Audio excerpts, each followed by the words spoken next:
Tiga. Ya. Assalamualaikum, perkenalkan kami dari kelompok 8 yang terdiri dari 6 anggota. Yang pertama yaitu Mirza Audia, kedua Agung Fathur Rahman, ketiga Rian Juska Pertama, yang keempat Ahmad Mubarak, yang kelima Cikal Anwari, dan yang keenam Aji Prayoga. Di sini kami ingin menjelaskan itu audit teknologi informasi menggunakan COVID-5, domain DSS pada Universitas Stikubeng Semarang. Boleh dilanjut, Bang?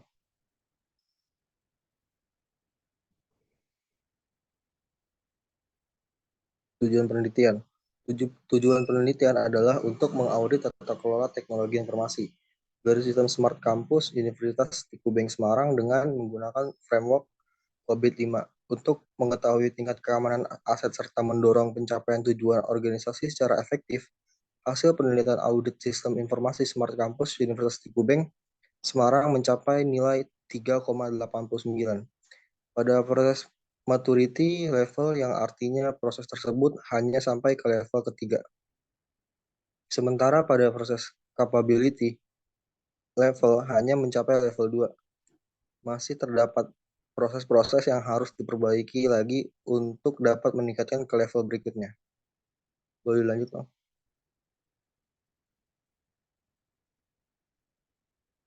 Landasan teori. Yang pertama yaitu pengertian audit teknologi informasi. Audit teknologi informasi atau dalam kurung TI adalah proses evaluasi dan penilaian terhadap sistem informasi dan teknologi yang digunakan oleh suatu organisasi. Audit teknologi bertujuan untuk memastikan bahwa sistem informasi dan teknologi yang digunakan oleh organisasi tersebut dapat berjalan dengan efektif, efisien, dan aman. Audit teknologi informasi juga bertujuan untuk memastikan bahwa sistem informasi dan teknologi yang digunakan oleh organisasi tersebut sesuai dengan kebijakan dan standar yang telah ditetapkan.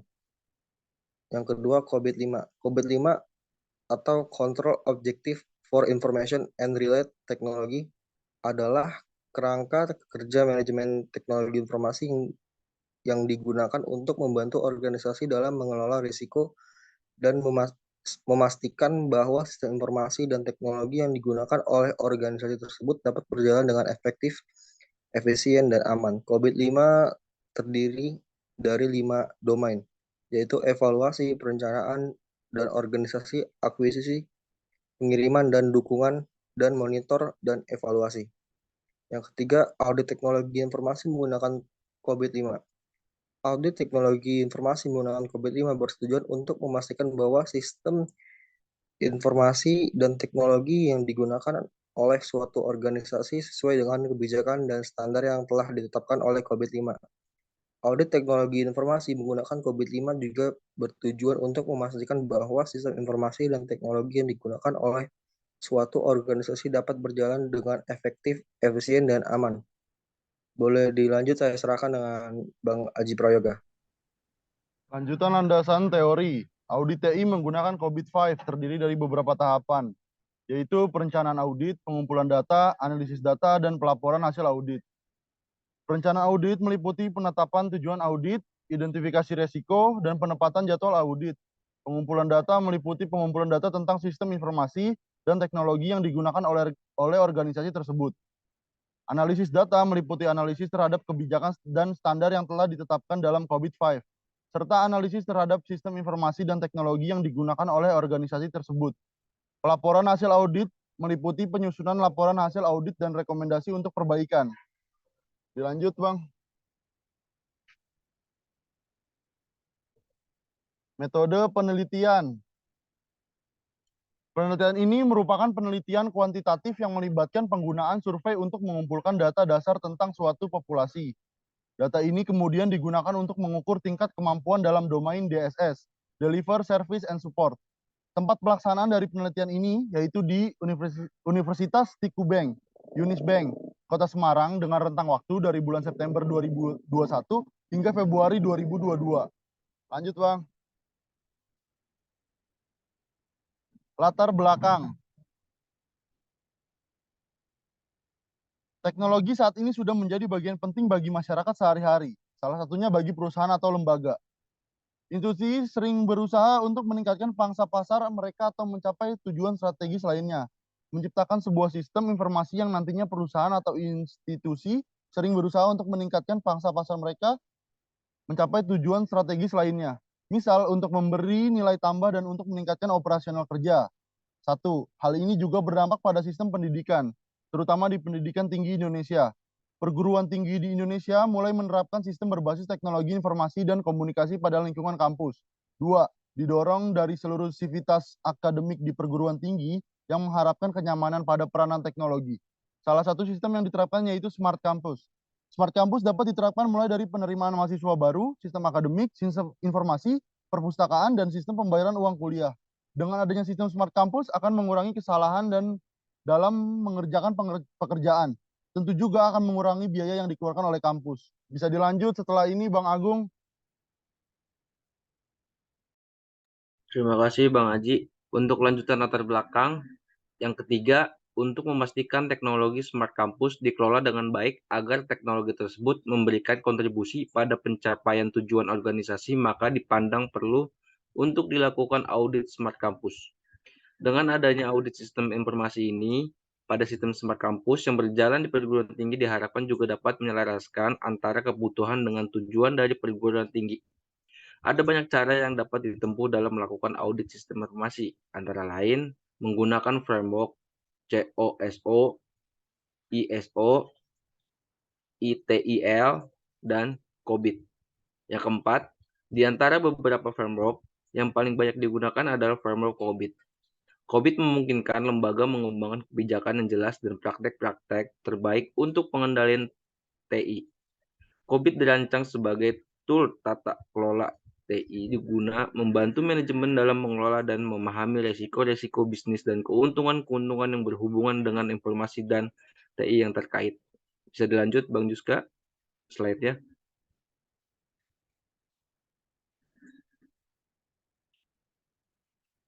Hasil dan pembahasan atau hasil penelitian. Berdasarkan hasil audit dan olah data terhadap pejabat pemangku kepentingan dari sistem Smart Campus, maka akan diukur maturity level dan capability level dari domain DSS.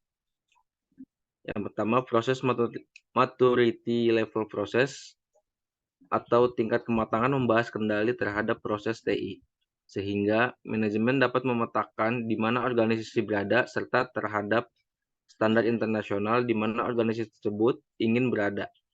Tingkat kematangan inilah yang akan menjadi tolak ukur dalam menilai efektivitas manajemen TI. Rumus dan tahapan perhitungan maturity level, indeks Q-Sinor X sama dengan setelah semua subdomain dilakukan perhitungan, maka langkah selanjutnya adalah menghitung rata-rata dari domain DSS 01 sampai DSS 06. Tabel dan perhitungannya dapat dilihat pada tabel 3 di bawah ini. Bisa dilanjut, Bang Mirzaudia. Ya, terima kasih Agung. Untuk selanjutnya dari hasil tabel 3, di samping proses maturity level dapat dibuat representasi dalam grafik seperti yang ditunjukkan pada gambar 2 di bawah ini. Lanjut Bang Yus.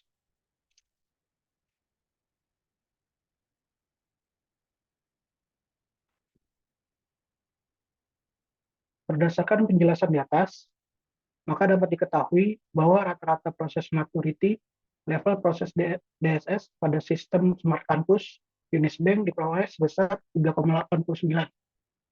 Hal ini menunjukkan bahwa proses yang terjadi hanya mencapai level 3 dan perlu ada perbaikan serta peningkatan agar dapat mencapai ke level selanjutnya. Penilaian berdasarkan capability level menurut temuan dari bab sebelumnya, 6 proses COVID-5 dinilai berdasarkan tingkat kemampuannya. Jika melakukan survei berdasarkan tingkat kapasitas COVID-5, kita perlu menganalisis setiap proses langkah demi langkah untuk menentukan tingkat kelayakan berdasarkan kebutuhan yang diinginkan. Syarat dibagi menjadi 4, yaitu not active atau proses ini terjadi jika proses hanya berada di angka 0 sampai 15%. Hal ini terjadi apabila di sebuah instansi tidak menyelenggarakan proses terpilih atau baru saja memulai sehingga kriteria yang terpenuhi masih minim. Practically active. Proses ini terpenuhi jika masuk pada kisaran angka 15-50%. Partially achieved. Hal ini terjadi jika range nilai yang diperoleh kisar di angka 50-85%. Full active. Proses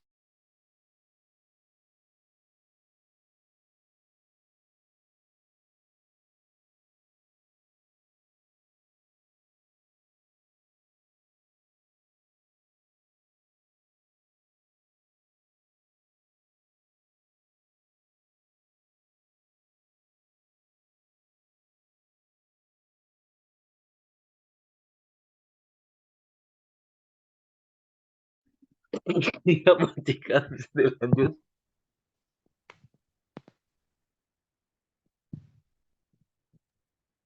Lanjut.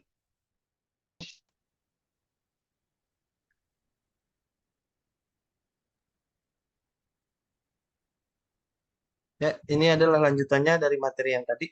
Proses self assessment, proses pengisian self assessment setelah memperoleh data yang diperlukan untuk dijadikan bukti, maka dilakukan penilaian observasi dari wawancara. Proses self assessment ini digunakan untuk menentukan compatible level dan proses ini memiliki berbagai macam cara perhitungan. Jadi setiap inisiasi memiliki cara tersendiri dalam menghitung capability level. Untuk tahap pertama dalam menentukan capability level adalah memberikan presentase terhadap best praktik dan juga work product pada setiap level. Presentasi tersebut ditentukan oleh auditor sendiri dan dapat melalui proses observasi lapangan dan hasil kuesioner yang sudah dilakukan. Setelah semua dipresentasikan, maka hitung rata-rata best praktik dan work produknya. Setelah rata-rata dihitung, maka hasil dari best praktik ditambah dengan average work produk, kemudian hasilnya dibagi dua, dan diperoleh hasil dari capability level berikut. Merupakan contoh tabel yang digunakan untuk proses self assessment untuk menentukan capability level. Capability level COVID 4.1 menggunakan model kematangan untuk menilai maturitas suatu sistem. Sedangkan COVID 5 menggunakan model capability untuk menilai maturitas capability organisasi. Jumlah tingkat penilaian dalam kematangan dan model kemampuan adalah sama, 6 tingkat. Tetapi kerangka yang digunakan untuk menyusun penilaian berbeda. Berikut adalah level-level dalam proses capability level. Yang pertama itu ada level 0, incomplete proses. Yang proses tidak diimplementasikan atau gagal mencapai tujuan prosesnya. Yang kedua itu level 1, performance proses, proses yang diimplementasikan mencapai tujuan prosesnya. Yang ketiga level 2, managed proses, proses dikelola dari hasilnya ditentukan, dikendalikan, dan dipelihara.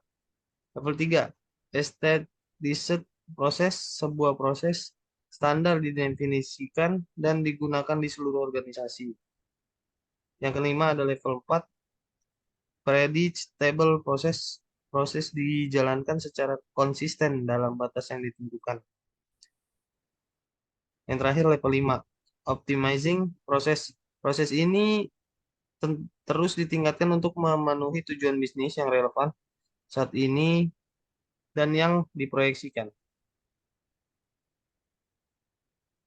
Ini adalah hasil perhitungan proses capability level. Ada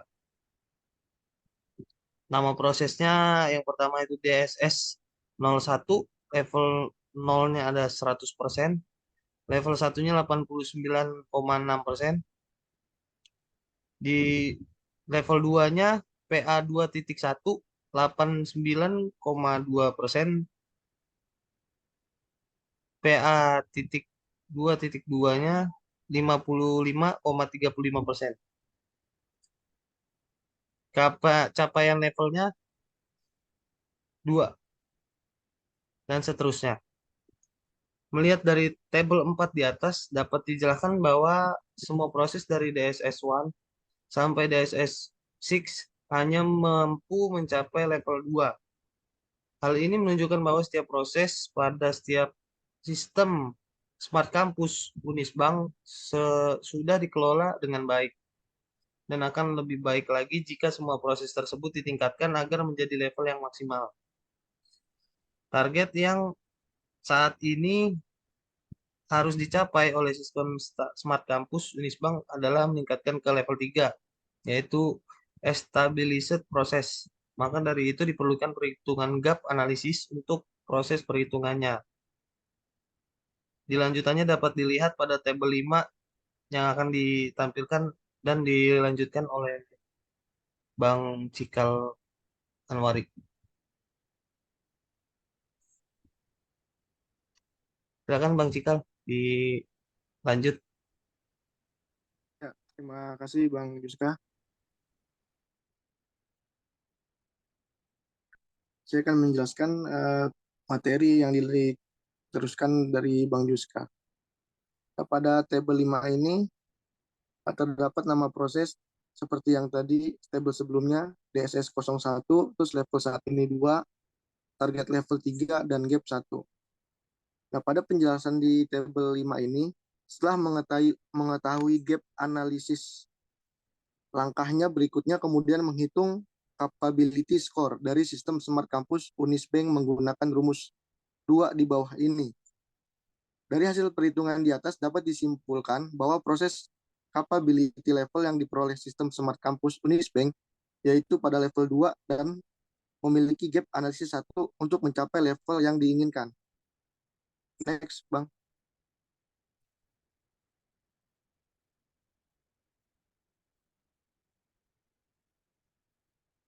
Next, Bang Yuska.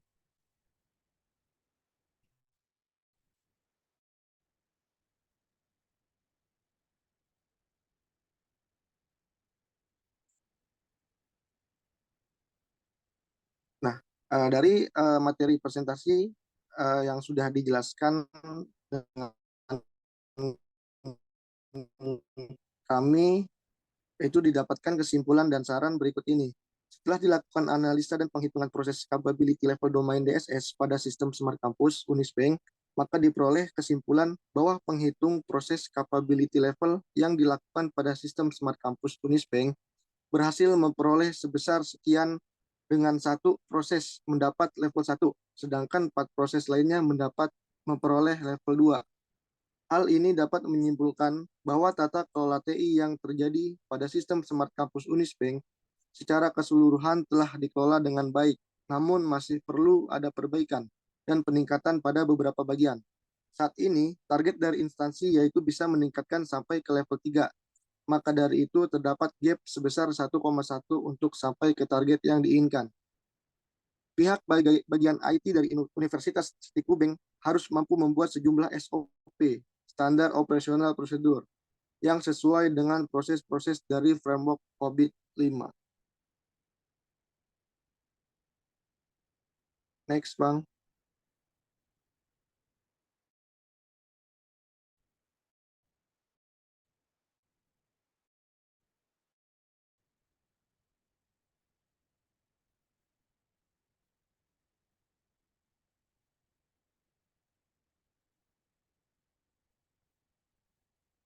Dan beberapa saran yang bisa digunakan sebagai acuan untuk meningkatkan tata kelola TI, diantaranya seperti di bawah ini. 1. Diharapkan kepada instansi untuk membenahi tata kelola IT secara menyeluruh, agar sesuai dengan tujuan instansi, dengan dimulai dari fokus mencapai level 1, kemudian bertahap naik sampai ke level 3. 2. Melengkapi proses-proses yang output yang belum dicapai, serta melakukan perbaikan pada level 2 untuk mencapai ke level 3. Jika sudah terpenuhi, maka diharapkan untuk bisa naik secara perlahan sampai ke level 5. Tiga, diharapkan kepada instansi untuk lebih memperhatikan membuat SOP, standar operasional produk. Semua produk sesuai dengan kebijakan yang terdapat pada framework COVID-5. 4. Memperhatikan dan dalam membuat BCP, Business Continuity Plan, untuk mencegah adanya gangguan yang terjadi di masa mendatang. Next, Bang.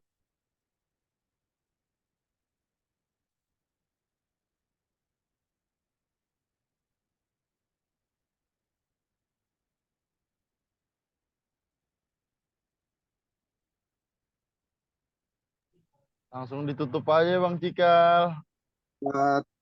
Demikian presentasi dari kelompok kami. Kurang lebihnya mohon maaf. Wassalamualaikum warahmatullahi wabarakatuh. Waalaikumsalam. Waalaikumsalam Waalaikumsalam warahmatullahi wabarakatuh. warahmatullahi